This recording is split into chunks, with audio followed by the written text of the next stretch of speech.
Hey, squad. Thank you so much for tuning in to another great episode of the Suzette Speaks Show right here live on YouTube. I want to welcome you if you are not a part of this community and you're new. Welcome. Glad you found us. I have a special guest here, and I told her she is the first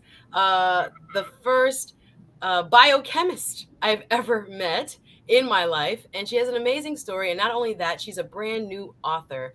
Now that we get a chance to sit down and talk, I'll be getting to know her right along with you. So I want to welcome you. I'm going to give everybody a chance to come on in. If you're watching the replay, please drop a comment. Let us know where you're watching from. So, again, welcome. I am Suzette Speaks. I'm an attorney and a TV host and a women's empowerment advocate. You'll catch me on YouTube with two types of shows. The first one, which you're watching now, is a women's empowerment show, Suzette Speaks Show. I try to uplift and bring just very interesting and unique women to the platform to inspire and hopefully to motivate you to become your best self. The other type of show I do is a justice show, Law and Justice, and you'll see the title, Let's Talk Justice, for those type of shows where I'll talk politics, current events, and anything that has to do with law. I'm breaking it down for everyday people. So welcome once again. If you are in South Florida watching, if you know this beautiful lady, let us know. She needs your support. She has a book launch coming up next week. So we wanted to kind of give her a little bit of, which I said, warm up for what she's going to be doing live in Hollywood next Saturday. So without further ado, first time on the Suzette Speaks Show, welcome special guest, Miss Clariluz Graham. How are you? I Welcome. am well. Thank you. Thank you, Suzette. It is an honor to truly be on your show. And I know that we share the same mission, women empowerment. We love women and we truly want to heal our sisters globally, nationwide, right? Because our goal is to grow together, expand together, and truly understand what it is to have a sisterhood, to be a family, we don't have to be related by blood, but just to be able to know that you can count on your next door neighbor, on your sister, bringing back home to our sisters worldwide. Oh, you speaking my language here. I see you. You got people. Hey, Crystal, Lindo. Hey, sis, go, Clary, go. Okay, we got support already. I'm so excited because what you just said is actually like more powerful than we really often realize. A Right. lot of times we as women feel like we're in this thing by ourselves, this thing called life, thing called career, community. Especially Mhm. now with COVID, we've gotten even more isolated. So it's good to let people know you're not alone, and there are women like yourself. I'm trying to, follow in those footsteps to let women know, we're here. We're going to have the deep conversations. We're not going to be surface, and we're going to hopefully enlighten and empower you in the process. So hey, Adrian, welcome. Y'all watching? I see you. Come on in. Please do like, please do comment, please do share. We got Bree Navis say, my powerful sister. Okay. We see you too. And I'm just, again, excited. My heart is overflowing because I've watched you from afar. It's the first time we actually like talking like in deep. Yes. So Yeah. they think, oh, you know everybody. No, I don't know everybody. I kind of admire people and kind of like internet stalk them too. So if you're doing that for other people, don't worry. It's funny. You don't know who you're inspiring. So Right. let's get into who you are, my love. And watching, good morning. Our partners on Jamaicans.com. We are broadcasting on the Suzette Speaks page, the Suzette Speaks Show page on YouTube, and the Jamaicans.com page. I see you, family. Come on in.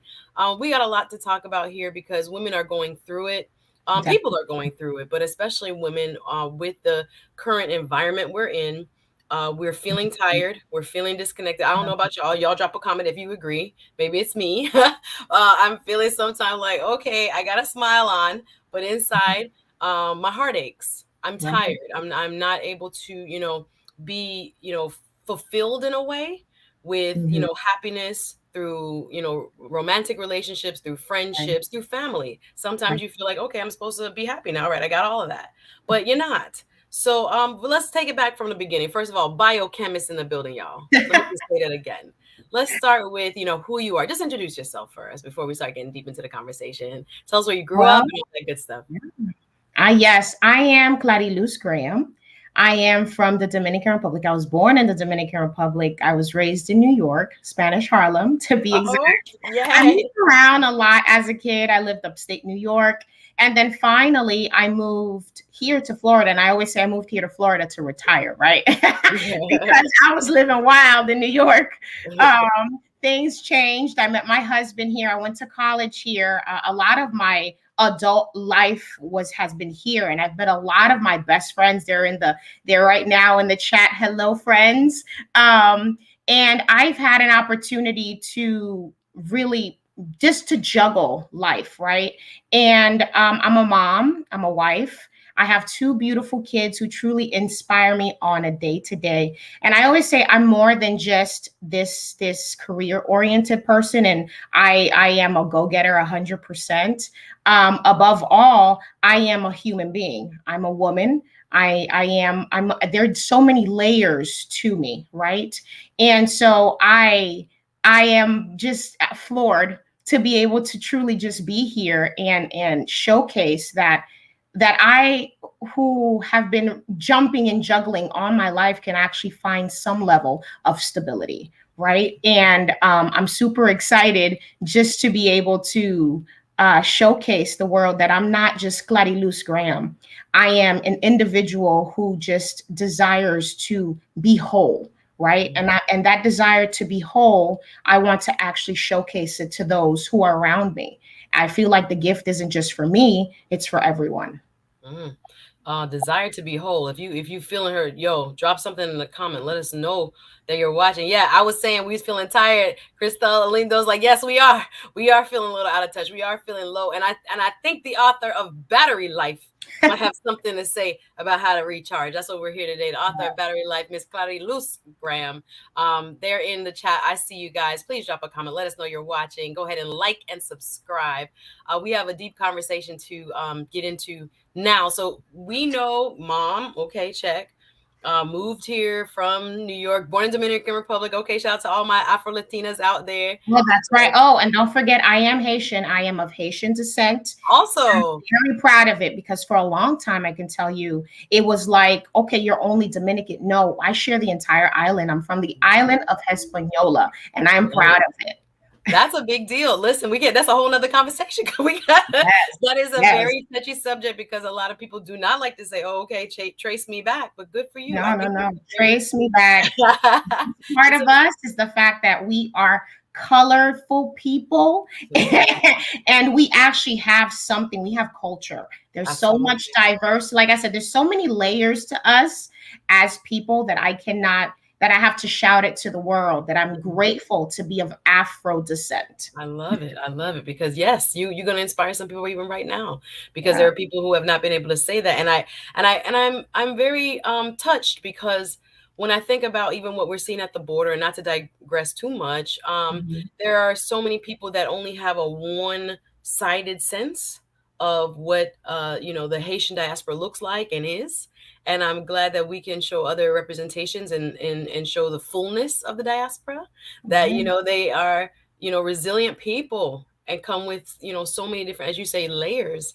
that we get just bad news out of Haiti often, and there is so many Mhm. more parts of the story. So I applaud that. I saw that in your bio. She was like, yes, my grandma is from Haiti, what's up? Let's go.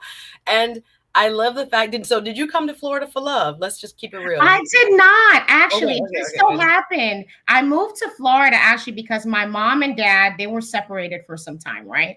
And Oh, my dad had met this woman. She was awesome, but I was going through like teenage phase. And to be honest, although it wasn't her job to get to know me, it would have been nice. yeah. She just couldn't understand all the changes that I was going through. So I was going Hmm. through rebellion, and my Yeah, dad was like, "Let me send you down to your mom so that his relationship could work." And I mean, I can't blame him for doing that. Now that I'm an adult, it's like you you understand. wanted to be happy. You Yeah. understand? And your daughter was infringing on that. So when I moved here, I moved to high school, and my mom received me. And that was the first time she and I had an opportunity to actually meet and really interact with each other because I lived with my mom, my grandma, and my dad for so long. Like they raised me Oh, and my two aunts. So my mom really wasn't part of the dynamic. She was more like, I used to go visit you in Haiti or Dominican Republic during summers, but it wasn't something steady. So this was like the first time that she was like taking me in, wow. wild child that she gave up for some Yeah, time, no, you that's know. trust me, you speaking a Caribbean story, and also, many other cultures Right. where, other people other than your parents can be very much involved as your parental role model in Right. raising you. thank God for grandmas. Thank God Yeah, for those strong thank women God who for are a grandma. part of our dynamic in terms of just like helping to mold us into who we are. So so when you came here, so it was get to know mom. Get to Yeah, know mom is get a to know whole, mom. yeah. So what was that like? Were you guys clashing? Was it like, oh my God, Oh, I can't wait to go to college? What was that like? whoa. Now, tell me how you felt. Were you, yes, you had your grandma. Did you feel like there was something lacking within you Oh, without yes, the figure? 100%. And Yeah. I do believe that's why I had a lot of those outbursts as a kid, was because I didn't have my mom. I didn't have the dynamic that most parents, most of the kids that I saw that had parents that were together. And that was something that I truly yearned, and I did not know how much I desired it until I had my own kids. And I realized, wow, my kids can actually sleep with me in the bed and my husband is there. Both of them. I never Wow. actually had that, Wow. And then I started just to put the puzzle pieces together, that the reason why I was always in constant relationships with people and things were Mhm. always shifting was Mhm. because my upbringing was always shifting. I was here, I was there, I was there, I was here. And then finally, when my mom came in the picture to give me like the stability that I needed, I didn't want it because I was so accustomed to being under my father. And then she came with religion on top of it, and that didn't make it any better. So it was Oh, like, hold on now. You said a lot there. Hey, we got to welcome the people. Y'all, we're going to do a quick reset. This is the Suzette Speak Show where we empower, enlighten, and uplift. I'm with author Clariluz Graham. She's getting ready to do her first book launch next week in the city of Hollywood. You can join her via Zoom. I'm going to drop all the information in the description. But I see my folks in the building. Hey, Blind Guy, his wife, and their life. Good day to you all. And thank you to the author for sharing today. Obviously, we are so excited to have, just some new and fresh perspective. Sometimes when we get into this rut. I know, and I love the way John Rock mixes like, yo, take a trip to Jamaica. You'll feel better. I will probably be doing I'm that pretty going there soon. As too. soon as as soon as I can, I need to dip my feet in the water because this life, as complicated as it was pre-COVID, it's gotten even more complicated. But back to what you just said, it is a fantastic thing to hear, because I think a lot of people can relate when you are not in the same household as a parent, or a parent seems to, just be distant for whatever reason. We oftentimes see behaviors in our own lives that we don't understand until we look back, analyze, sometimes get therapy for, and seek answers as to why we are making the decisions we're making. For example, I spoke to one of my homeboys, um I still call them homeboys, one of my friend guys, and he was Guys. talking about, we were just talking about women and men dynamics, and we were talking about, he was giving an example of his aunt, and he was like, she's marriage number 5, she's has all these issues with men, and I kept saying, do you think she would be consciously doing this if she understood what was playing in terms of repeat in her mind, in her heart, and in her soul? If she actually takes the time or gets help to identify why this message is on repeat, and then maybe the behaviors follow, then Right. she wouldn't be making the decisions. But the void she's trying to fill, the heartache she's trying to cure, the loneliness and pain is manifesting in what y'all looking at and maybe sometimes judging. We do that Right. sometimes.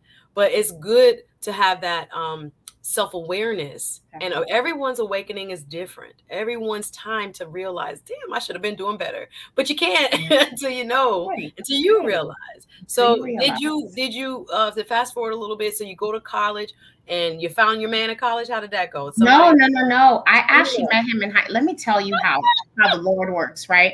My mom and my husband's mom were best friends at one point. And so we met in high school. That's how we met.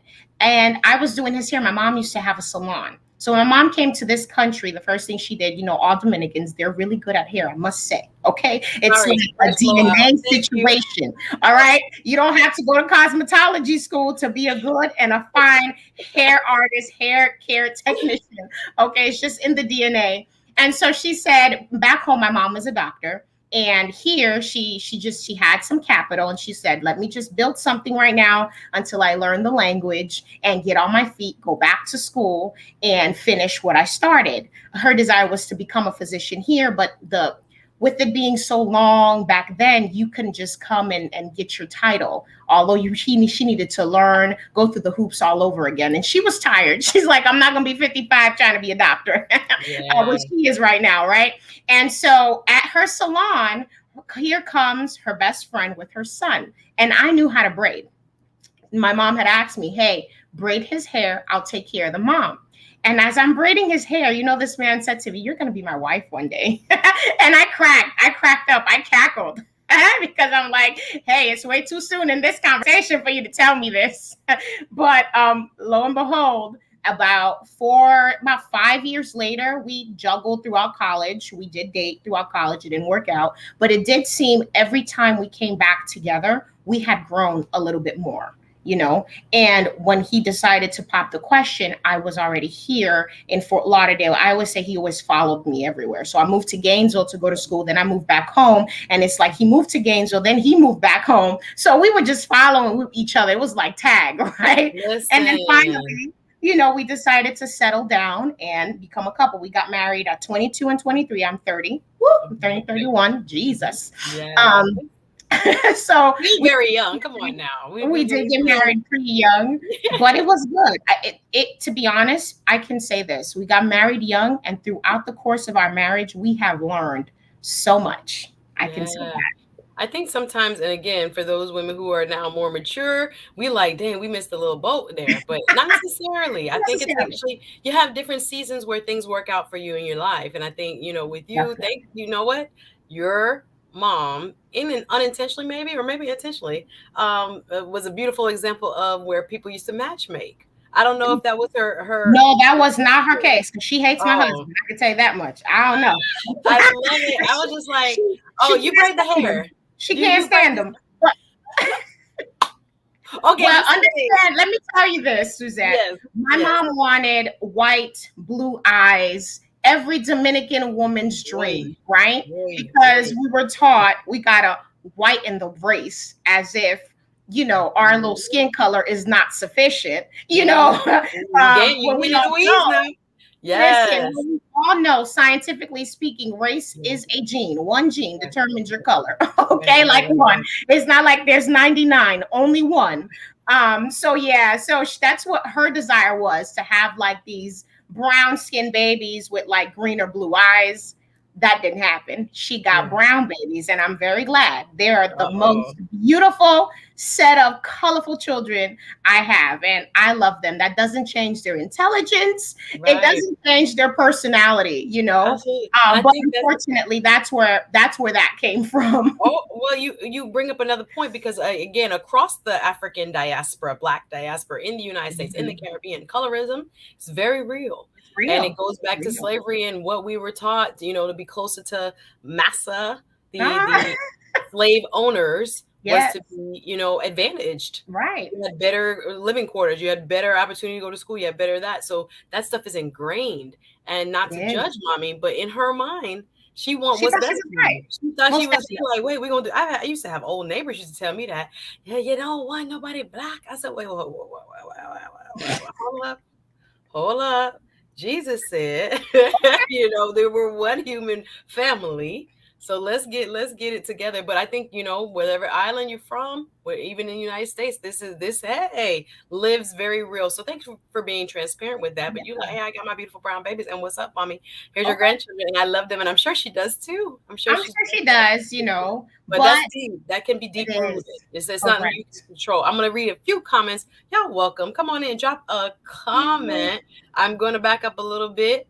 Jamrock says, you in Hollywood, we can meet up. Okay, well, come to the book signing. Come get a book. How about that? Shout out to Bree Naves, my good brother Nick. It's all God's divine timing. Well, we still waiting. Some of us waiting patiently, but yes, God is so good. Sometimes the people we least think will be our match. Look at you guys. You guys kept crossing paths over and over. So I think that's fantastic. To share, because people sometimes lose hope when it comes to making their match.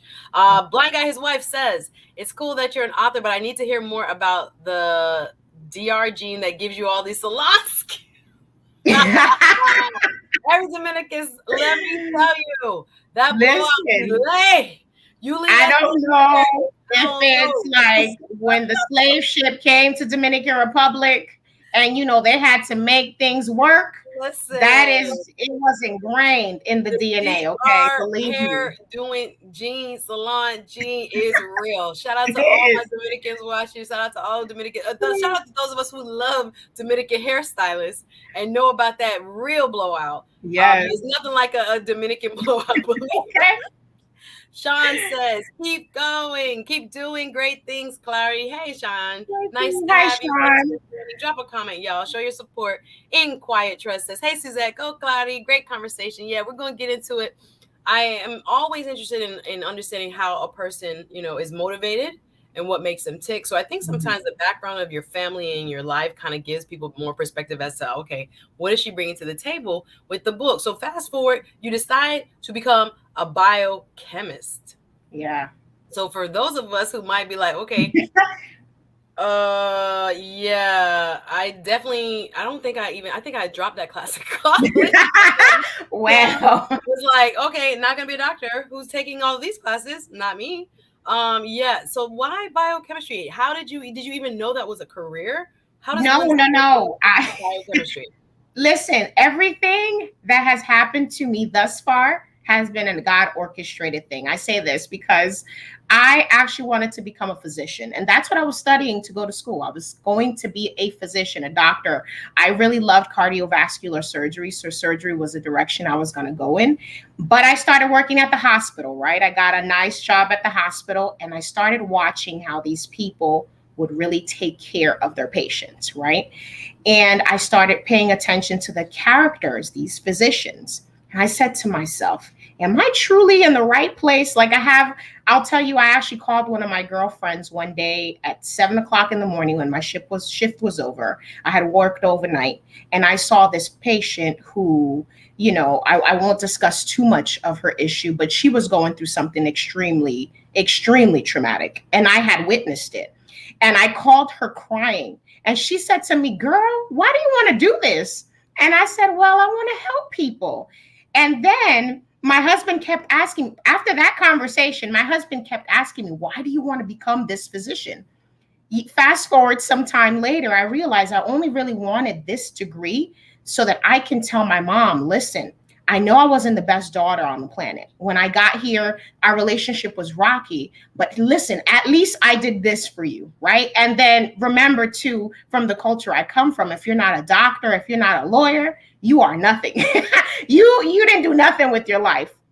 So so then, as I continued to work in the hospital, I really started saying to myself, am I going to be grandfathered into this system that I do not like, because it's not the same medicine that my great grandfathers used to practice? It's very different. That's just the truth. And I'll leave it there because, we can go a whole day with Yeah, that. no, we read between But the lines. Obviously, right, the yes. nonsense that Big really pharma goes is very on different. did Yes. not encourage me to say, I want to do this for the rest of my life.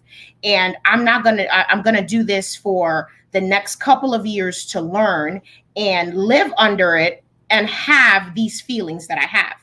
Because then now I am a vessel that is broken. And all I've really done is continue to paint over day in, day out, to go to this hospital and care for people where this is not really what I wanted to do.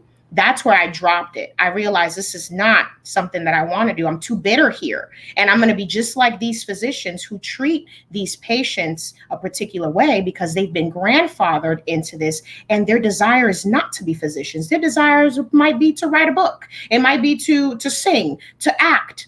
But they couldn't do that because they were giving this one job to do: go to school, become a doctor, and that's the end of it. You will make your family proud. And I had to have this conversation with myself and say, if I continue down this path of being bitter and living like this, I'm going to lose my husband. I'm going to lose every sense of me, and I'm going to continue to live unfulfilled and not really be able to tap into my true potential because this is now infringing on my life. Mm. That was a decision I had to There's make. so much, there's so much there. And I'm gonna do a quick reset. Y'all welcome. This is the Suzette Speaks Show, live on Jamaicans.com, our co-host partner, live on Suzette Speaks Facebook page, as well as on Suzette Speaks on YouTube. Thank you wherever you're watching. Drop a comment, like, subscribe. We appreciate you joining this much needed conversation. I'm sitting with author, biochemist, entrepreneur, mom. I could keep going, Miss Clariluz Graham. She has an incredible story, published her first book called Battery Life. I saw the promo, said, you know what, she needs to be on. The book will be released next week, Saturday. We'll put all the info. You're gonna support her, hopefully. That's what we're trying to do here. Bring some light to, not only her story, but obviously the incredible impact she will have through her brand new book. In what you just said, I heard so much of myself. I first of all, let me acknowledge that my folks watching. Everybody was like, "Yeah, them salon skills from the DR." Yes, we know, we know. Congrats on your book. Thank you so much, Jamrock. Nice conversation, says Joe. Thank you, Joe. We appreciate you watching. Now, yes, this is where I'm going. I'm happy you living your truth. Me too, because I got a little add to that. And then on top of that, we have and Quiet Trust says, wow, that's a mouthful. So happy for you, Clary. Congrats on your book. So I'm where you are. As I'm listening to your story, I hear myself. I hear echoes of myself because I happen to be a lawyer. My brother happens to be a doctor. And coming from a Jamaican household, that's not an accident. As you know, as you said so eloquently, the pressure, particularly on immigrants, but a lot across the board, is on making the family proud, making the family name, something that can be basically talked about. I'd be like, sometimes our parents just want to gossip about us in Mhm. the most positive Yeah, ways. most But definitely. and I myself, same thing with me, even with law, I had all these scholarships going into college, undergrad for pre med. I was being trained and groomed to be pre med from probably about eighth grade. So I Mhm. only knew doctor, doctor, doctor, doctor. Got to Florida, University of Florida, go Gators. And when I took them first sets of chems and biochem, I was like, oh Lord, this not gonna be my life. This not gonna be me. I could do the work, but it was a struggle. It was not pleasurable. It was something that I was being made to feel that you just don't like hard work. But I was Right. like, well, no, I actually enjoy doing the organizations on campus even more than the classes right now. Make me the leader of this, put me in the student senate, put me in, preview and all these other things. So for me, it was like a crying come to Jesus with me and my Mhm. parents to switch my major. Y'all don't know about that because a lot of people grow up with a lot of autonomy. Not so in the Mhm. immigrant household. Not so. Your parents run your life and you grown. You You do. didn't know that. You didn't know you had to ask permission to switch a major because you grown, but you're not. So for me, it was like a big deal to switch majors. And it was like, okay, well, law is a good second choice. That's literally how I ended up going to law school. And it's not something that I regret, but it is something that afterwards I had to really be like, what do I want? Hence me getting into media and journalism. Because if at the end of Mhm. the day I was allowed back in college to actually switch to what I was good at, they were like, "Oh no, journal what people don't do event planning for a living. Look at event planning now. People don't do journalism for a living. Look at these things now." But I had to, reconcile my own truth and not blame, but more so be strong enough to say, this is where I'm going to be from here on out. And whether you love Right. it or not, even though when I started getting on TV, all of a sudden mom is like, oh, my daughter on TV, my daughter, all of that. And I'm like, oh, now we're good with it. It was hard. It was a struggle, but I love the fact that even you were bold enough to say from early on, because obviously everybody has their own path. This ain't me though. Mhm. I don't truly feel connected to this. And again, I could tell you about stories in law school where I'm like, well, Lord, how am I passing these classes? Because I feel so disconnected from this. I should be on TV. Like I feel Mhm. so lost in it. If you guys can relate, please drop a comment. Let us know what you're thinking. I see it. Claudia says, thanking our parents for their motivation of it. Yes, they came with the right intention. But I Right. think especially now, as we raise kids and our next generation, we have to be much Mhm. more just cognizant of where the kids' natural inclination and abilities and likes are, Mhm. and see what we could build in around that instead of, and you know who does that well? Our Jewish brothers and sisters and other people. They look at what Yes. the gifting of the child is and say, Mhm. okay, then you like acting. We like acting. what is that? We we don't know what that is. So yeah, it's a powerful story. What you just said it in a very short, concise way. But I wanted to peel it back a little bit more because there were maybe people watching that feel that like I'm Right. doing the wrong thing. Listen, pandemic has woken a lot of us up. So this might be Yes. the time for you to say, okay, how do I get to where I want to go? How do I make those baby steps into whatever it is that you feel your calling is? Blind guy, his wife says, as a nurse, I can resonate with the sentiment of moving away from the medical world. I chose private duty for most of Mhm. my career to avoid a lot of Oh yes, you preaching. This is definitely getting into the medical establishment. So we move on. We say no. We're gonna switch. We're going into biochem. What does that look like for you? And what's like your first entree into that career? What does that look like for Yeah. you? So I'm the founder of a cosmetic and development health development company called True Type. And what I do is that I make all kinds of cosmetic products, health products, whatever you want, I can make it. And I started doing that because some years ago, I had a pal of mine, a friend of mine, who said, "Listen, I want to get into making lotions and all that stuff." Lo and behold, years later, almost a decade later, I wound up in that same place. Like, I really love making products. And so my love for making products is what really propelled the biochemistry certifications, honestly, because I wanted to create products that really made sense. A lot of the products that we put on our bodies, they're extremely questionable. And I don't say it Mm, because I know how to read the labels. I just mm, say it because they are, and it's strategic. And we forget that our largest organ is our skin. We're already, involved in all kinds of things that we naturally walk into, yeah. environmental pollutants. But then we come home and we layer on and plaster on, chemicals onto our skin. And then we question, why there's so many rates of diseases of the skin and they're so big. Understand that the underneath this skin is blood vessels, right? So it absorbs and it goes to your stream. It is the largest organ. And that was my passion, was to create products that were good for us women of color, because we like to a lot of the products that are made, they're not really made with this melanin, that we have to cater to, that we have to Mhm. really love, because I've learned to love my skin. And that's what really propelled me into biochemistry, because I wanted to create formulas that Yeah. were actually good for us women of color.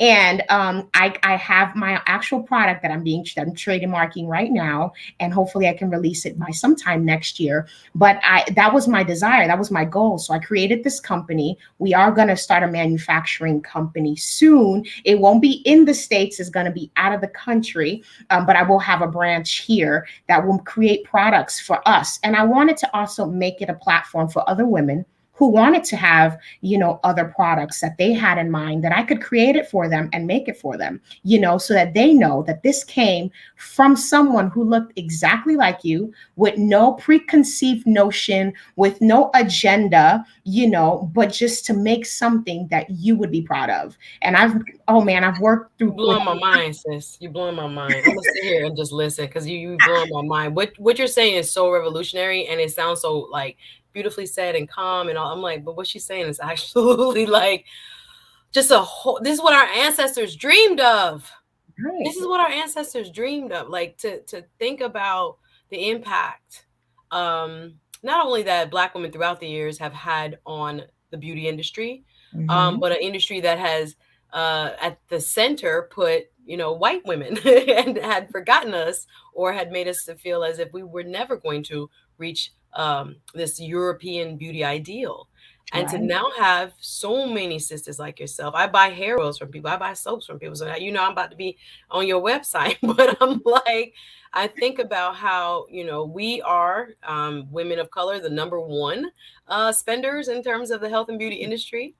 We take a lot of pride in how we look because also of this history where we have been kind of purposely, disassociated with Mhm. beauty and elegance and femininity. So we especially pay attention to creating that by the smells and the looks and the eyelashes and all the extras that we put on. We want to be accepted.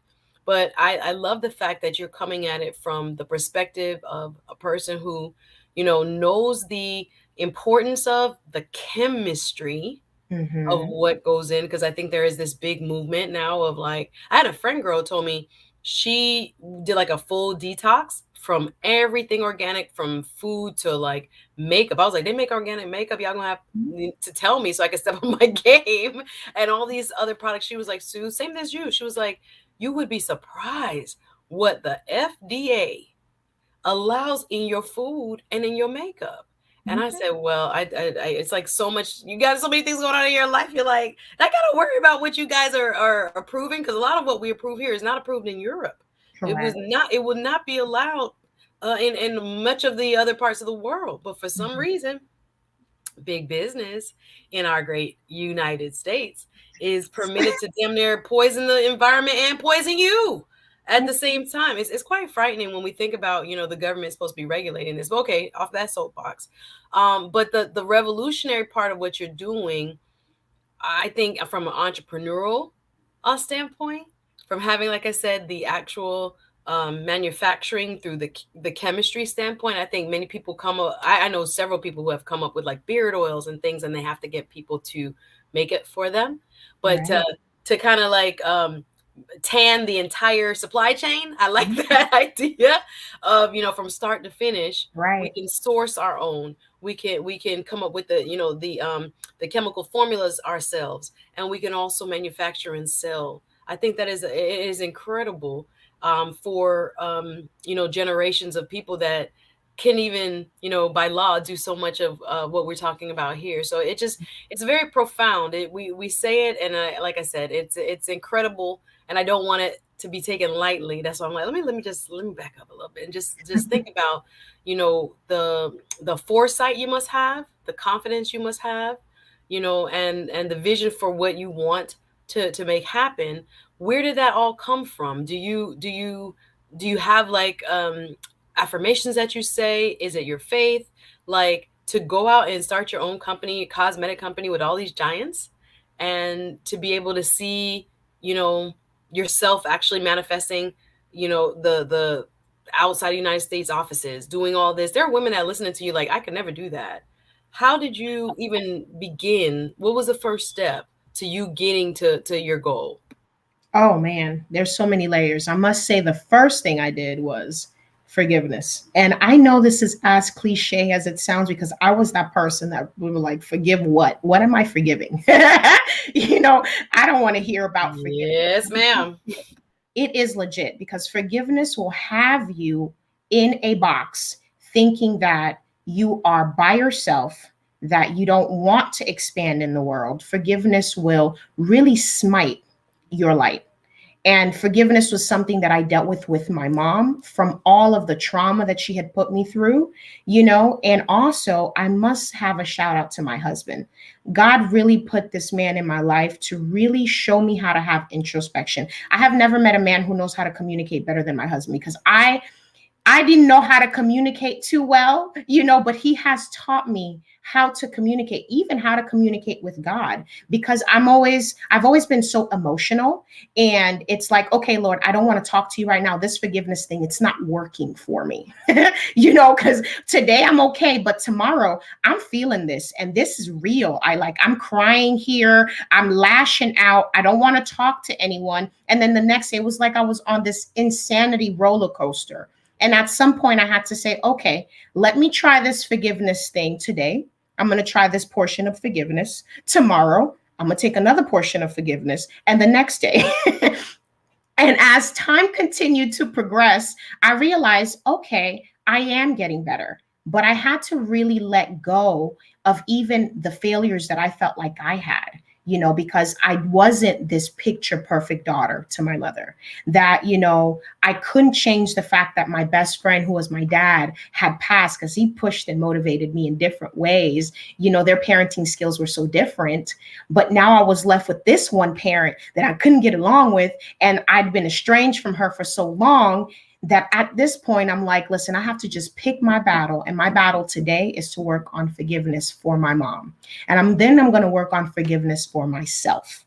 And then I kid you not, Suzette, life started to turn around for me. Seriously, it did. It was as if I was in a rut for so long. And even my best friends, they will tell you, they have met me in different gaps of my life where they can say, okay, well, she had some down moments, she's had some in between moments, and then I'll go back down. But all of it really was more of a progression. And as long as you're truly making progress, that's all that counts. It doesn't matter how long it took. It took me a decade to mourn my father's death and say, hey, I forgive you. It took me a decade almost to forgive my mom. It's almost taken me a decade to forgive myself. And also, it's taken me a decade from people who have violated me, you know? So letting go truly did help me move and see, okay, I'm not where I was. I'm not where I want to be, but I'm in a good place where there's actual fertile ground and I can sow these seeds. God, let the Lord water these seeds and they will flourish. And that's just how cosmetic, I landed on this cosmetic, you know, loving it, and then the Lord actually opening the door for me. I don't fear. You want to know why I don't fear? Because the vision wasn't mine, it was given to me. I don't think that I would have been here. I would have been living a very mundane day-to-day life, go to work, come home, go to work, come home, and then retire, let life pass me by, and then live off of whatever it is that I saved, and then say, here, Lord, I am, receive me now. But that's not what God intended us to live life at all. That's not life. That is not life. That's called slavery. And so I'm so grateful that me being able to like just forgive and lay aside these weights that were really holding me down gave me an opportunity to see that it doesn't matter that there's massive people that are against or have done. I'm different, and different is good. Different will always make a way for me, and God will always make a way for me.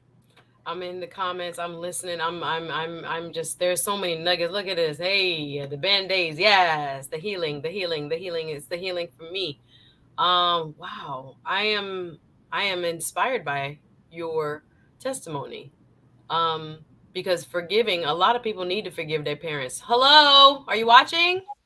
I mean, maybe I'm talking to you. Who needs to forgive mom and dad? Who? With love. I've had to. I've had to. With love. There's so many of us can't make no space for no new vision because we holding on to the past. That's right. There's no room for the new vision. There's no room for the new business idea. There's no room for what you're going to do with your kids when you have your kids to edify them and build them up. There's no room for how you're going to help build a good family because you still living in the past holding on, hun. Oh, that's a word. We could stop. We're not going to stop, but we could stop right there, honestly. Who do you need to forgive? Write it down. Mm-hmm. Write it down and start practicing it. Forgiveness is a practice. As she said, it's not a one-time thing. Oh, I forgave you. I forgive you, mom.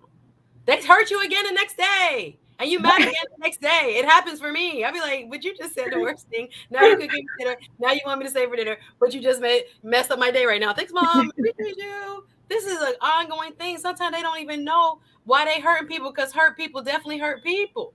So I Definitely. really want you to hear what she really just said, that the moments of where the pain is the worst is where you got to practice. That's Right. when it really counts. And it's gonna happen. And again, your sharing of your story where your father actually passed, and it was in his passing you had to forgive. Some of us, the person that injured us has gone on, and they're Mm-hmm. not here, and they're never gonna say sorry, Right. but they're still taking up all that space in our heart, in our minds, in our thinking. Our thoughts day to day are stuck, Mm-hmm. pulling us back. New vision, new ideas, new creativity can't take hold, boo, because you worried and you're dwelling on the past. Y'all better come on, somebody. It is the hurt. It is the forgiveness. The only thing you can do is forgive. Right. That's for you. It's actually helpful. It's your medicine. And it's the hardest part of this journey because parents don't have the answers. Parents are trying their best. They didn't have no love and guidance in the way that you would have wanted, so therefore they couldn't give that same type of love and guidance to you. They Right. were winging it. There was no book, so they did the best they could. And so many of us are still suffering from the voices of our parents. I heard my mom's voice in my head for the longest. You're not good enough. You should have been a lawyer. You should have like embraced this path. Why are you getting into, media? This is a waste. Why da, da, da, da, da. Mm-hmm. And you still got to pursue what God tells you in spite of. Right. And it's hard because it's a constant pull, y'all. What she said is real. 10 years to forgive. I don't think you caught it. 10 years to forgive somebody. Y'all thought it was a day, huh? You thought it was, oh, yeah, I forgave my mom. No, because you still harboring it. You're still harboring it, sis. And it's gonna hold you back and prevent you, like the love of a man, as what you describe, that could be such a blessing, but we oftentimes gotta clear space for that. Mhm. And it's hard to do. I'm not talking like I got it all figured out, y'all. I'm talking like I'm also in the process of, Right. also in this very same process. Thank you for bringing that up. Hello, let me get some comments. Blind guy, his wife said, "What? Stop the show. Her husband is a master communicating. Drop the link to his course for husbands. Hey, he's next with the book. Okay, All he's right. next. Apparently, they got a gift in that house because this healing, forgiveness, and communication. Yes, we Mhm. need to hear from him. Maybe he need to be a co-guest. Jeanette, thank you for watching. She says, yes, forgiveness. I'm at the place where always, I forgive and always has. I have. I understand what you mean. But when people continue to be in the same place, I just refuse to keep doing the same things over and over. Prayers go up daily.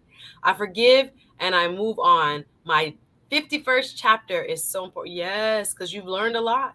You've learned a lot. Joan Richards says, I'm watching from Bermuda. Fantastic. We love it. Let us know where you're watching from. And if you're getting something out of this conversation, we about to jump into the book, y'all. Y'all don't go nowhere. I'm going to do a quick reset. Suzette Speaks. Suzette Speaks Show on YouTube. Thanks for our co-sponsor, Jamaicans.com. You're watching there. Let us know, as well as the Suzette Speaks Facebook page. We are just having a beautiful conversation with the one Miss Clariluz Graham, brand new author, biochemist, and entrepreneur. Has her own company. Who said it? I skipped the comment because I felt the same thing. Well, let me read this one first.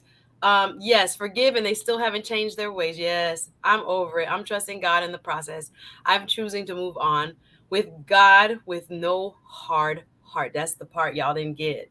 The hard heartedness. I forgive, but I'm still mad, and I'm cussing them in my mind, and I'm cussing them in my breath, and I'm cussing the day that I remember when you said da, da, da, da, and it still plays, and the record player of unforgiveness plays. God help Yeah. us to truly understand this is a work. You got to put in that forgiveness is work. It is not just, oh God, I ask you, soften our hearts, Lord. Let us not be hard-hearted towards those who have injured us. And it is very common, guys. If we all could do it, we would just be doing it. But it's not. Right. It's not like magic. It's a practice. Forgiveness is a practice. Thank you guys for illuminating what you have gone through. And I saw something.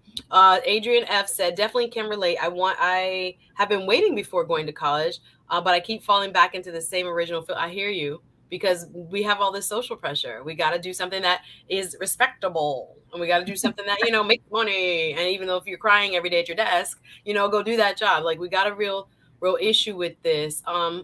Crystal says, started in music theater, ended up in fashion design. Hello, somebody. I know many people who are lawyers like myself. I don't know why I didn't give myself permission earlier, but they baking cupcakes. They own all kinds of stuff. And I thought, oh my gosh, stepping out of this can be so, painful to them. But it Mhm. will be even more painful to me if I'm not living my truth. And then I saw somebody said they wanted to wait on your products. I can't find the comment.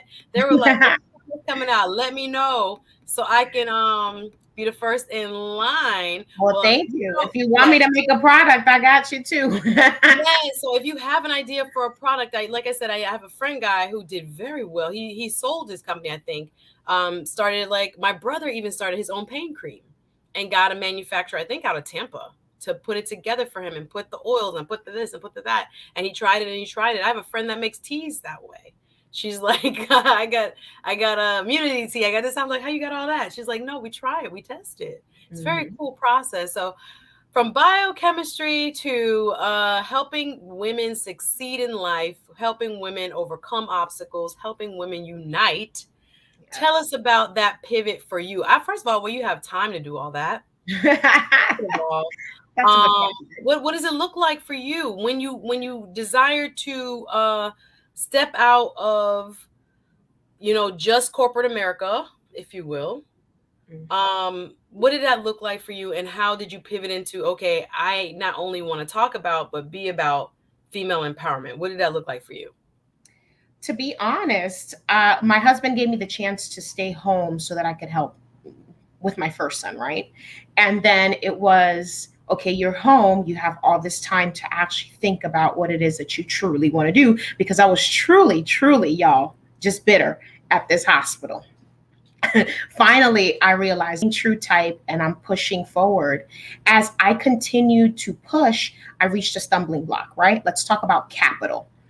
If you don't have capital in this nation, or I should say, or a good credit of some sort, unless you've gone to school and you are a trust baby, kudos to you. But some of us who come from parents who are hardworking, we don't, they didn't understand what savings really were, right? And so this term capital was something that was not, that I didn't understand. And so I forgot that I needed capital in order not just fund one business, but fund the other. And I doing some research as well, I realized that a lot of the ladies that wanted to get into business and just run their own business as entrepreneurs could not run it effectively because they didn't have capital. And so this is where I developed the Women's Energizing Network, which was a way to connect other women who wanted to do the same things I was doing so that they could be connected to capital. People say, oh, you need resources. Okay, well, you gave me the information. How is that information going to help me? And that's where that desire truly grew, because I realized, well, I'm applying for these grants, I'm not getting it. That's the truth. I still have these student loans that I have to pay, and this credit score does not look like somebody's going to give me $500,000 to put together this business. I have a business plan, I have this degree, I have these things, but we need capital. and then I had to also learn along the journey as well, because my desire is, if I can lessen your pitfalls for you, then that's great. My counselor said this to me: if what took her 3 years takes me 3 minutes to get, then she's done her job. And I said, boy, that's something that I want to do as well. I want to limit those pitfalls for the ladies who are trying to build their companies, trying to work from home, trying to go to school and work, juggle a family, and also try to have a social life, right? So that's where this Women's Energizing Network came in through, was my need. It was a need for me because I needed funding, and I didn't understand what the funding was, because at the end of the day, no one actually taught us this in school. No one actually sits down to you and says, hey, if you want to be an entrepreneur, this is what you need, A through Z. That was not it. It's like it's a scavenger hunt when you go off. Oh no, they keep hiding the breadcrumbs. Okay, they do. The breadcrumbs be hidden. They want you to be great, but they don't want you to be that great. They don't want you to really be active. And so I started really learning the hoops and connecting with people who really enlightened me and said, hey, did you know that you need different types of funds for different types of businesses? I said, I know I'm not the only one who does not know these things. Okay. So then this is where this Women's Energizing Network was truly birthed from. It was birthed from my need of trying to find capital, understand where I was going to get this capital, because the truth is, half, I believe it's, if I'm not mistaken, it's less than half of a percentage is giving to women. Okay, that, women capital funding. And then how much of that half do you think women of color actually get? I don't even think they get a fraction. So the goal was to actually bridge this financial funding gap, putting together resources and actual people who could help other women worldwide, because I didn't just want it here. We understand that there is a deficit throughout the globe. It's not just here. Women of color throughout the globe, there is a deficit to bridge that gap. And that was my goal. My goal was to bridge the funding gap for us so that we can truly be innovative, so that we could truly change our communities. People play around with this, but we are the pillars of our communities, because we have this word of mouth. Hey, sis, call this lady, get this lady, go do this, go. We actually have that already ingrained in us, that conversation to just refer people, right? So why not have a location where my sisters can come, get this information, and help them? Because we already know, if you have a thriving business that can overcome this pandemic the way it did, it hit a lot of people. A lot of people had to shut down. But if your business can overcome situations such as these, because you have the tools that you need and they are working in your favor, then you have nothing to fear. Listen. I knew we was gonna have a good conversation because I knew you and I had like mindedness because just like attracts like. When I hear you talk about, I see a problem, and clearly I must not be the only person with this problem. So I'm going to figure out how to put something together to not only enlighten myself, but to enlighten others. You are speaking my language, walking down my street. I don't know what else to say as an analogy, but it is a beautiful thing. It is the energy. Ooh, we getting there. It is the energy. It is the energy, not only to energize you, but to energize those around you. I feel like there is a big knowledge gap. That's really what you're talking about. Mhm. The knowledge gap. Everybody sees the memes on Instagram. Everybody's like, yep, up, entrepreneurs, up, what's up? Most of Black entrepreneurs only hire themselves. Mhm. Usually it's one person companies. Not knocking that, but most are like consultant, a Right. majority in this country. And to be able to grow enough or to have the understanding for how to grow enough so that we could create jobs for one another, or that we could all like buy what should I say, services from one another, to where we actually not only just pay ourselves through our actual, consulting, but maybe actually having a way for the money to circulate a little bit further Mhm. within the community, in and around the community. Again, what our ancestors dreamed of. It is what, they had to do because of segregation. They had no choice. But since we are now much more, uh, split up and just kind of like within the general lane of commerce, you get diluted, you get lost, and Mhm. oftentimes you get left behind. So it's wonderful that you saw that in your own self, like, whoa, what am I supposed to be doing here? And now I'm like trying to figure out where I can plug in the battery for the ladies so that they can know. I'm just shouting you out. Guys, y'all shout this wonderful woman out. Leave a comment, drop a like, share so people can understand who this author is, because I think her experience alone can show you that she has something to say. She has experiences from which to draw so that she can hopefully energize. Let's get to battery life. Let's get to battery life. The book is called Battery Life, and I would expect nothing less from a biochemist because she knows how the batteries come together to work and spread light and transfer energy and all that, which is really exemplified by what you just said. Talk about the idea of the book. We have about 20 minutes or so. Tell me about the book. Where did the concept come from? When did you start writing it? How was the writing process for you? And what do you hope? There's like 10 questions there. Let's just start. How did you come up with the concept for the book? How about that? To be honest, the name of the book was given to me at church in 2015. And I was still dealing with a lot of gunk, a lot of issues that I had not dealt with. And I put that in the back burner because remember, I'm still trying to be this cardiothoracic surgeon. I'm not thinking I'm going to write a book. That is not in the stars for me.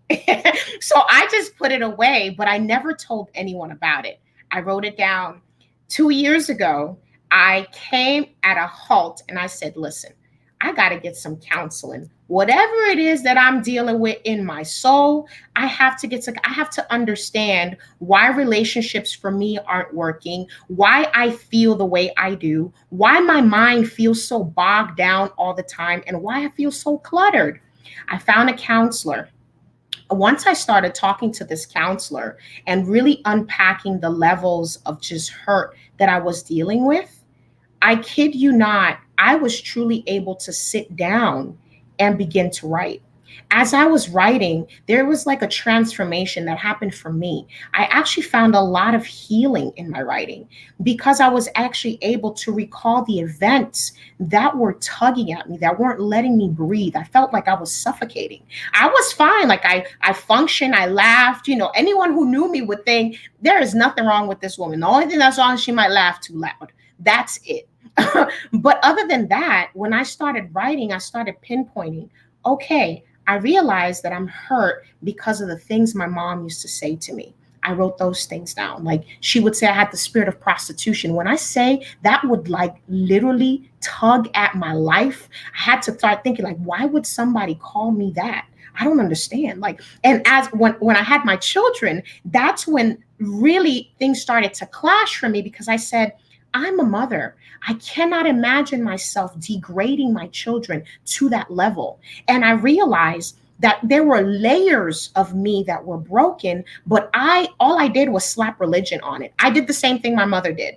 She's hurt, but she slapped religion to her hurt. So it's easy to come and clap and pray and roll around like a bowling pin at church, but not really deal with this inward truth, this physical man that has been hurt. And I couldn't deal with it anymore because I realized if I continue going this way, I'm not just going to lose great relationships. I'm going to lose myself. And by the time I'm 60, I'm 70, I'm going to look back and say, hey, I've lost more than half of my life to this. Mhm. To this cause for no reason. So Well, then can I just interrupt? Can I just cut because that's a lot right there. Y'all drop comments, please, because I'm seeing the likes light up. Um, what you're speaking to, and especially within the Black community, communities of color, when we are talking about generational behaviors, I'm not going to call them curses because they're behaviors that we are often taught that are very unhealthy, and again, they can date back from very far behind, sometimes just for self-preservation. You want to make your children so afraid to do anything that they just survive this life. But thank God we are living at a time where we don't have to necessarily, put such, defamatory words over our own, our very own. Can you imagine your mom saying stuff? And trust me, I know it's not just Caribbean moms. I know that there's some moms out here that, are repeating what their mother said to them, who repeated Mhm. what their grandmother said to them, and so on and so forth. But understand the power of words in the life of your child, because even as an adult, that child will play those words back to back to back over and over. And I don't know if it's their intent when they're saying it. I don't know if it's because, like you're saying, the pain that they've been through is what they are trying to deal with, transfer, alleviate for themselves, because they also needed counseling and they Right. also needed healing from, different traumatic events they experienced. But if it helps one person who's raising a child right now, if you're doing that, please stop.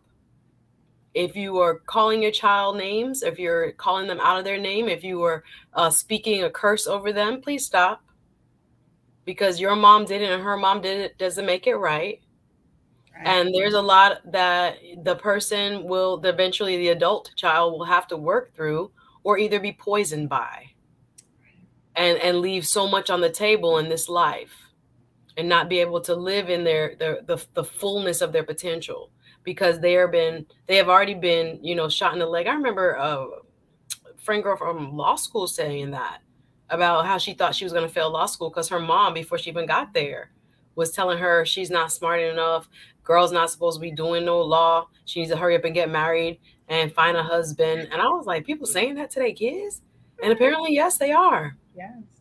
I can imagine someone saying you're a spirit of a prostitute. Did she ever explain what she meant by this, or why No. that And came then she would say these comments in front of people, to and you, her daughter? to me, her daughter. And these are things that I've lived with, for so long. And I realized, okay, the reason why I don't know how to function is because I have all of these words that really replay like a recorder in the back of my head. When I make a mistake, is it really true? Is it really that? Is that what I truly am? Am I worth nothing? These are the things that you replay.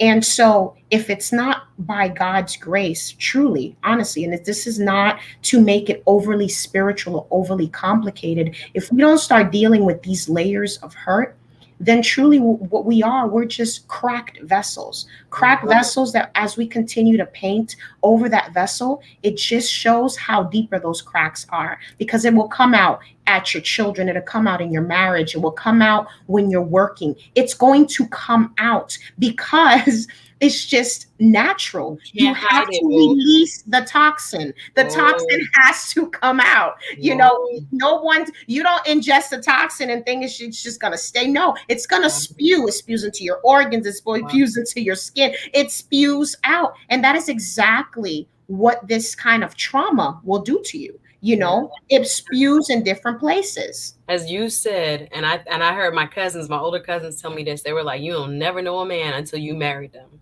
Or no, they always say, "Not when you marry them, when you have children with them." Mhm. And I think what you said just now also was very powerful, because a lot of the same traumas and things that are happening within our childhood or as we grow into adulthood and mature is not until we have children that a lot of those um, complexities reemerge. And Right. my cousins say, "You don't know your husband once that baby come. That's the real him now." And what he experienced in his childhood comes Right. forward. And what you thought you had a nice man that did this, all of a sudden he's like militant like his dad, or he whatever. It's like a whole different thing. I have friends who husbands always at the gym and they're like, "We have a newborn. Why are you always at the gym?" I'm like, "Well, maybe that's how he's trying to process, what's happening."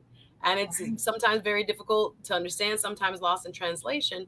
But I'm grateful that you could be, so open about, what, mom said and how it affected you, because I think there are a lot of people sitting on similar issues, sitting on uh, very painful, not even physical abuse, but mental and emotional abuse. We tend Right. to discount that in our community. People could just say anything out your mouth. Don't say anything out your mouth to your children, Right. especially in your husbands, wives. The Right. anger, the things that you cannot take back, and it Mhm. imprints. That's the thing I don't think we really realize the full, impact of. That is sitting there. Look at this, grown people. Hello, hello, hello, hello, hello, Jackie. Jackie, say hello.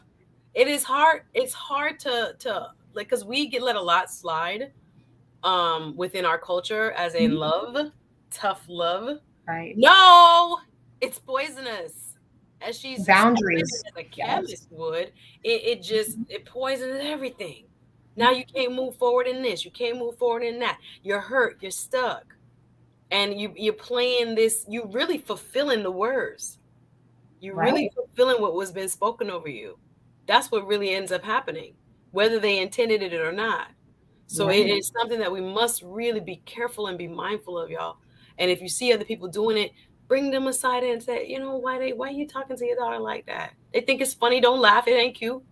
It's Right. not cute, because you're damaging the adult already. So you Right. so you go through this almost catharsis. You let it out. You put it on paper. It sounds like you went to professional help as well. Therapy can Yeah. save a lot of lives, guys, and a Mhm. lot of Definitely. marriages. So you do this, and so does that kind of those writings end up becoming battery life, or what? How did it? How did Yes. you get to it? So I realized that we are batteries. All of us, we're all batteries. Whether you're a lithium battery, whether you're a car battery, and whatever function you have, you're still a battery. And your job is to provide light, to provide function, to provide. We were created to provide something. Our Mm, jobs is to figure out what that something is, mm, right? And whether you're a small battery, a large battery, you still provide something. You were called salt and you were called light. It's funny how it's both, right? Because even in my book, if you read it, it says a pinch of salt. It only takes a pinch of salt to drastically improve a battery's function, right? So that's the mm, same thing with us. We are batteries. When we were created in our mother's womb, we came out without having constraints. We came out fully charged particles, fully charged batteries. And it just so happens that through the course of time, you begin to interact with people, our mm, parents, mm, relationships. And these relationships cause these reactions within us: erosion, corrosion, erosion, the things that are external, these corrosion, the internal baggage that we carry. And so I really do believe that God really wrote this book for me, because I know I'm smart, but I'm not this smart, y'all. Seriously. I know, but I'm not. I can't even take um I can't take credit for this, because then what I did in the book was try to break apart the battery and I walk you through the examples of where I felt internal baggage, of where I've allowed external baggage, other people's baggage, to become my baggage and erode at my battery. And so I break apart this battery so that you can understand the pieces that actually work in your battery, right? The positive charges, these ions, positive and negative, which is your hope and your faith, your endurance. These are naturally given to us. Trust. David said when he was in his mother's breast, he was taught to trust. So we were already given these elements to live by. And as I continued to write the book, I really just expanded on who we are, what those particles are. And my experience, I blended them together so that you can see the parallelism of understanding that you're a battery. You cannot plug into everyone's plug, and not everyone can be your plug. You cannot also be plugged into the same plugs as other people. So it's just a process, really, so that you can understand the scientific aspect of it, what you are: light, energy, a power source, and how you allowing these situations to change you can truly damage your function, your vitality, that ability to give light and life to whatever it is that you're doing. If we're not fully charged people, we can't give life to our visions. We can't give life to these great dreams that we have. They become smoke, they become a cloud. Why? Because we let other people tell us, oh, you're dreaming too big. That's not true. Oh, your mother calling you names. These things that replay in the back of your head truly diminish the life of your battery. And so battery life itself is just telling you, you have to find a place where you can charge, be fully charged. And when you're operating at like substantial condition, I'm not talking about subpar. I'm talking about when you're fully powered. That's when you can truly give life to your vision. That's when you truly find a place where you can birth what it is that God gave you to birth in the earth. Oh, I like my people in the comments. They like, Sue, you soaking it up. Leave some for us. You just blessed my life so much with those comments. I'm gonna try to leave some for y'all, but I'm getting some good stuff myself. That's a word, guys. I'm not even gonna let you talk no more about the book. They're gonna have to get the book. They're gonna have to get the book. They're gonna have to get the book because I can just see your career as a biochemist, how much more intricately you can kind of weave those parallels of what a battery does and who we are meant to be, and all the different analogous ways in which we got to be careful not to drain it, put it in the right plug. Look, girl, like that book gonna be good. I'm just feeling it. I'm just feeling Thank it. I'm you. feeling it. I'm feeling it. I'm feeling it. Trish for real. Hey, Trish says, "Well said, Clariluz. Absolutely. There was so many pieces.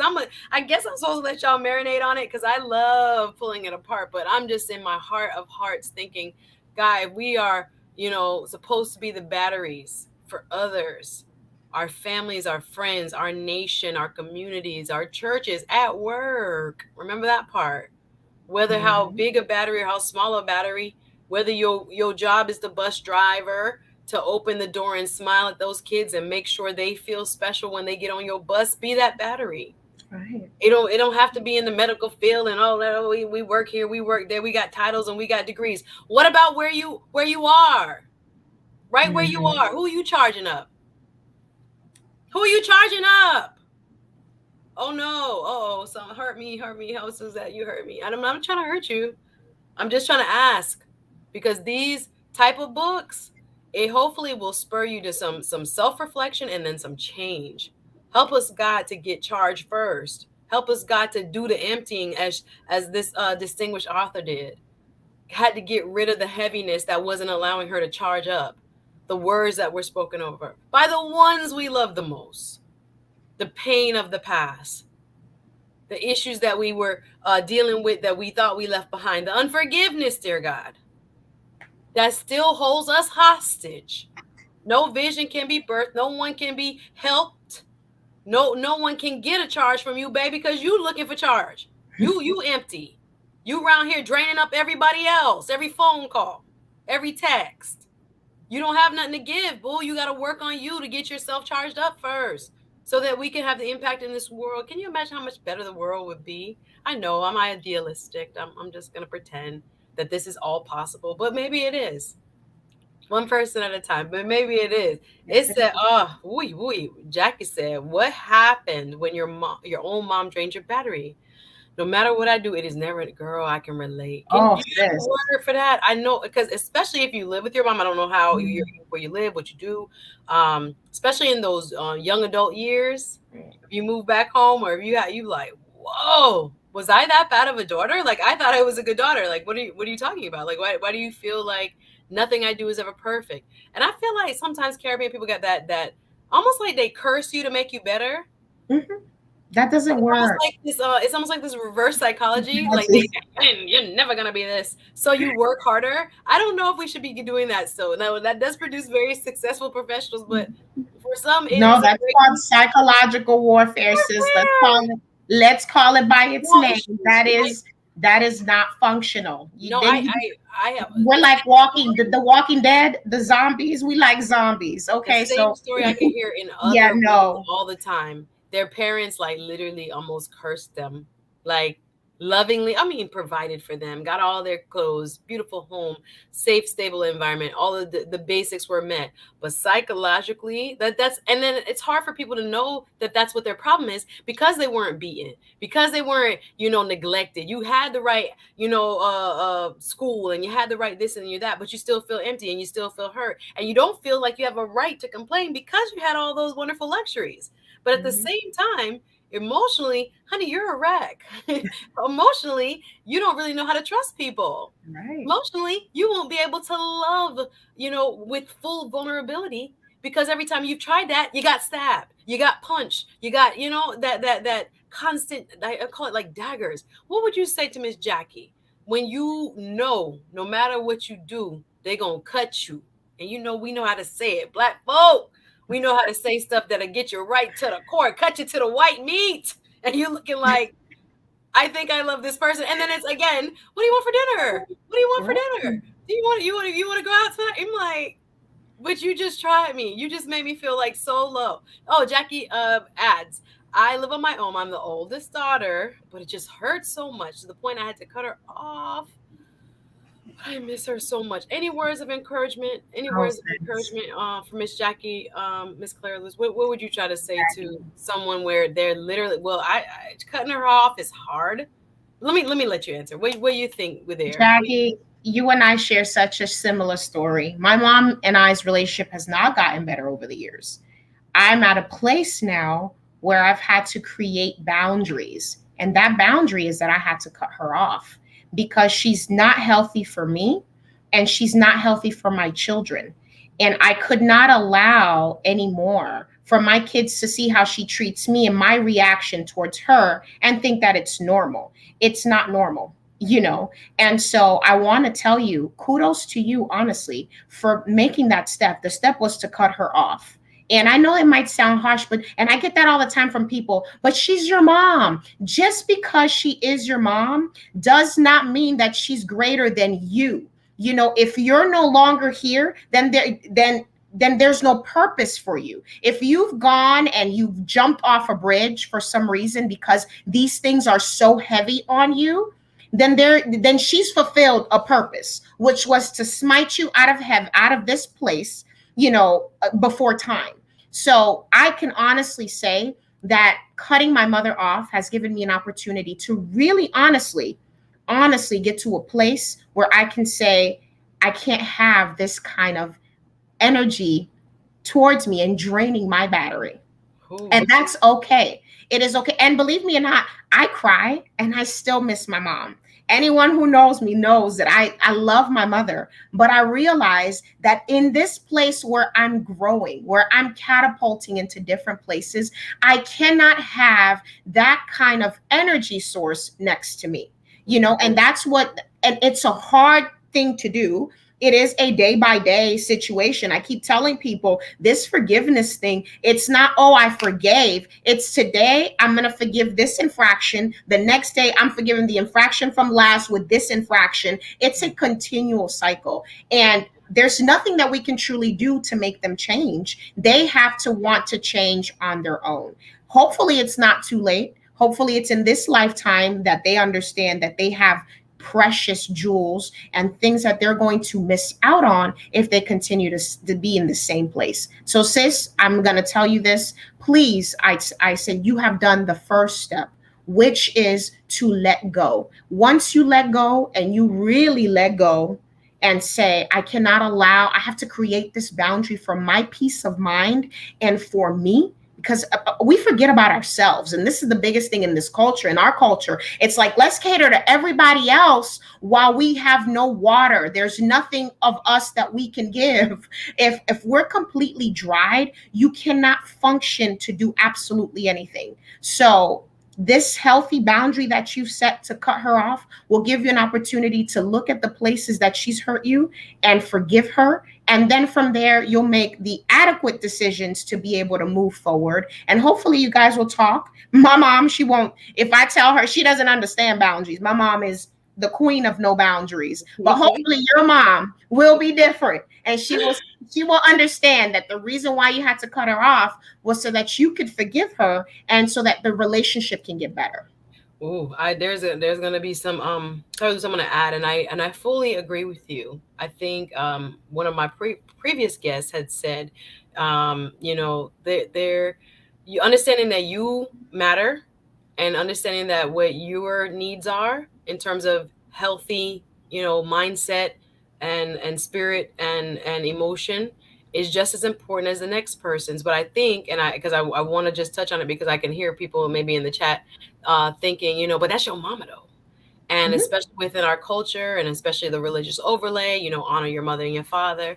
But there's no place in the Bible that says being a parent gives you license to abuse somebody, gives you a license to abuse anyone physically or mentally and emotionally. And I think sometimes, again, as we just said, it has become very certain in our culture that it's become more accepted, and that as if I birth you, I can do whatever I want with you, and I can tear you apart and then push you into the world at 18 and be like, good luck.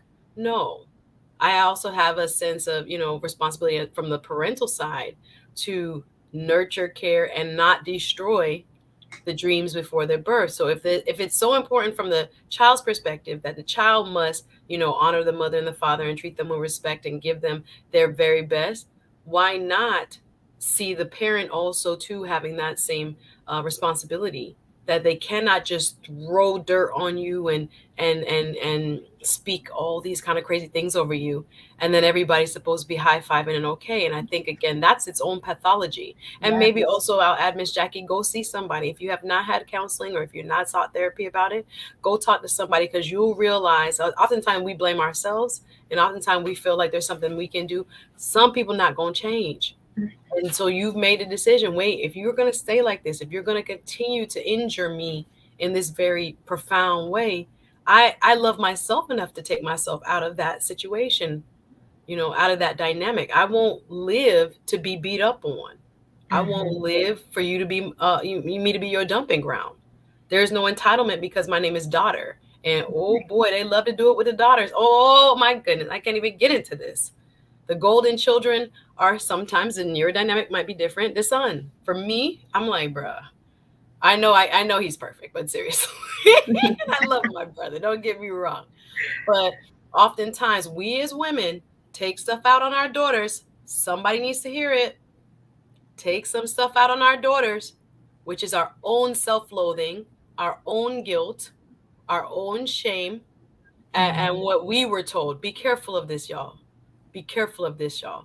This is kind of like becoming generational. Not for everyone. There is a lot of healthy Black families, but we also know there are many that are still suffering, looking great on the outside as they do it, mind you, but are still suffering and injuring one another. So thank you for that powerful testimony, because I think it will help. Miss Jackie, actually, she says, thank you so much. I need to hear this. I have been suffering inside. You're not the only one. It's a lot of people. I wanted to do a whole conference just on mother-daughter healing, because there is so much, particularly in the Black community, when it comes to mothers and daughters. There are things and dynamics in trying to preserve this young woman, virginal, perfect daughter. Um, Ooh, can I go there? Oh, can I go there? Oh, yes, I'm gonna go there. There's a part of this that is, to me, steering young women away from marriage. Oh, I said it. I said it. I said it. And oftentimes there are more deleterious effects. I ain't got that much time to go in it with y'all, but I'm gonna read these two comments. You're gonna tell us about your event. We're almost out of time. Couple minutes left. Blind guy, his wife, their life. The Bible doesn't say it for us to know that it wrong is wrong, especially. Yeah, I agree. It's against, especially against children and society. Has to do better. If we see things, say something, do something to help. I hear you. Jackie says I have been to counseling and I was told to cut her off, and I have not have any communication with her and my kids. It is sad, but again, you know your conscience is free. You want to be there, you want to participate, you want to hold on, but not when it's poison. Because if they weren't named mother, you would have been cut the person off. That's right. But they know because of the relationship, and again, what we're taught biblically and what we just sincerely feel, we gonna let them do whatever. Now you ain't gonna do whatever. You ain't gonna do whatever. How about that? And they're frightened when it comes to that. Like, wait, she really stepped out. Yes, you can't just abuse me and then call Yeah. me daughter and take a pretty picture at Christmas. That's not gonna happen. That's not gonna happen. So keep with the counseling. That helps a lot of us to kind of get clarity. Shoot away from motherhood, trying to break shoot away. I think I yeah yeah I think a lot of if I understand what you're saying, a lot of times, again, because some of our parents didn't feel like they got choices when they grew up, they didn't get to go live their life before they had kids. They have pushed our young women, I am one of them, into a season of seeking self-fulfillment and not understanding all time all the way. And again, it's not the same for everybody. I hate painting with broad brushes, but sometimes in the seeking for achievement from your daughter, all these different degrees, all of this pride in who she has become, the pride of finding a partner is not was not it wasn't on my list. It wasn't listed to me as one of the check boxes. The pride of my list was to make them very proud when it comes to external achievement and those type of things. I don't know if y'all understand, if you're rocking with me. Hey, Mr. Willis, ladies, thank you for your refreshing transparency today. Much love. All right, so we gotta wrap up. I've enjoyed this conversation. She got stuff to do. She's a busy lady, and she's gonna tell us about your book launch event. Please support again. Her book information will be in the description. But for those who can come out or on Zoom next Saturday, let us know where we can go. Hi, awesome. Thank you so much, Suzette. I am honored and truly grateful that I was here. Yes, Battery Life comes out next week, Saturday. It will be at my restaurant, Eatitude in Sheridan. I will supply all the information and the details to you, Suzette, for the launch, and as well as the Zoom links. I do look forward to seeing all of you so that we can dive into the book itself. And I'll have the opportunity to read some really strong excerpts, and hopefully it will resonate with you and bear witness with you and actually cause you to purchase the book so that transformation can happen and you can be energized. I'm so excited. Congratulations. These people still got comments coming, but you guys got to watch the replay. We'll go back and I'll share the links with her so she can answer and respond. Thank you so much to author and woman of, so many talents. I mean, I didn't know you had a restaurant. We didn't even get into that, but just a wonderful, bright battery light to so many women. Continue to shine brightly, my sister. Thank you for joining me today. Suzette Speak Show. Thank y'all for watching. Y'all know what to do. Go ahead and go ahead and comment and subscribe and share. We appreciate you being here, Miss Clariluz. The people really enjoyed you, and we'll see you. And I hope to have you back if you wouldn't mind. Yes, I Thank would y'all love for watching. Please, again, hit that like button so that more people can see it. You know how the algorithm go. Anyway, have a beautiful day, Miss Clariluz. I appreciate you, and thank you, everybody, for watching. We'll see you guys next time. Take care. it. Bye-bye.